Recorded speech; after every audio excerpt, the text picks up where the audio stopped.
approaches, folks. So let's get those cameras ready. This is a sight you'll want to capture forever. A massive machine moving at 250 miles per hour in their initial pass to celebrate America's 250th anniversary.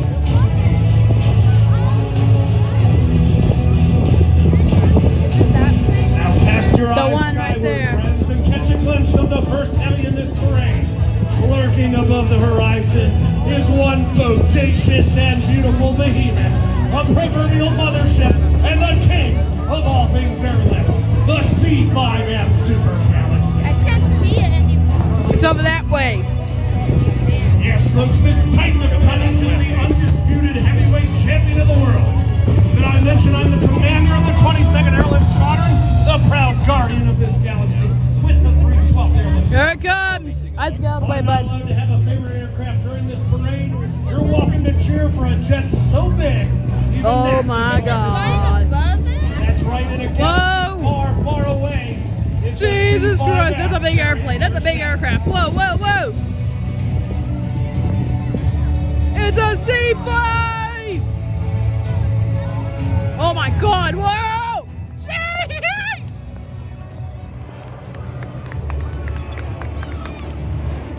The C5 is crewed today by instructor pilot Captain Austin Pacheco from San Antonio, Texas, aircraft commander Captain Tyler Jablonski from San Diego, California, flight engineer Technical Sergeant Daniel Perez from Miami, Florida, and scanner Airman First Class Solano from Baltimore, Maryland.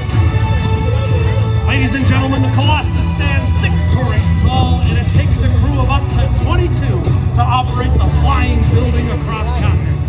Affectionately known as Fred, there are only 52 of these magnificent machines left in the world. But no cargo's too much and no lift's too heavy. With space big enough for an entire 8-flight bowling alley and long enough for the entire first flight of the Wright Flyer, the Super Galaxy's too big to fail. Well, it absolutely has to get there overnight, but there is half a world away. Fred delivers. Yeah, it's gone. At this time, you may notice So Fred's there. little buddy Barney isn't flying in the parade today. Yet that one aircraft missing, his dude or in-demand versatility, necessity, and all-around superiority. You may also know her as the only jet to have airdropped Optimus Prime himself, but she's so much more than that. The star of the silver screen and the bull moose in America's airlift fleet. I'm referring to none other than the always ready, always faithful, always in the fight C-17A Glowmaster 3. The C-17 is the world's utility infielder. It can land day or night on runways as short as 3,500 feet. And whether or not they're paying. That capability is flying where it's needed most, folks. And while the commercial airlifters of the world don't always go where we do, we can be thankful operators like those in the 21st and 301st Airlift Squadrons are keeping our troops safe in current operations. Here's Lloyd.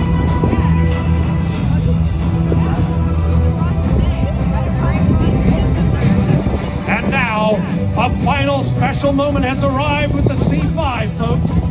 The enormous aircraft is coming back to show you just how slow she can go. A monument to inter-theater strategic airlift. She and her C-17 friends are how our nation continues to provide an immediate force tonight There should be, but I and a don't see it. decisive force when needed.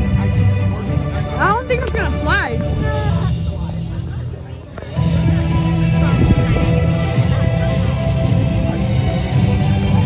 This M model was modernized in the late 2000s, considered a brand new aircraft compared to its A and B model predecessors.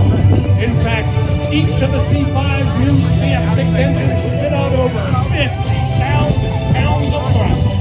That's over 10,000 pounds more than the old TF-39s and their memorable squeak.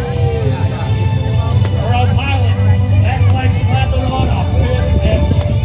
And it's why the Super Galaxy can take off at gross weights up to 840,000 pounds, with space enough for over 25 million ping pong balls.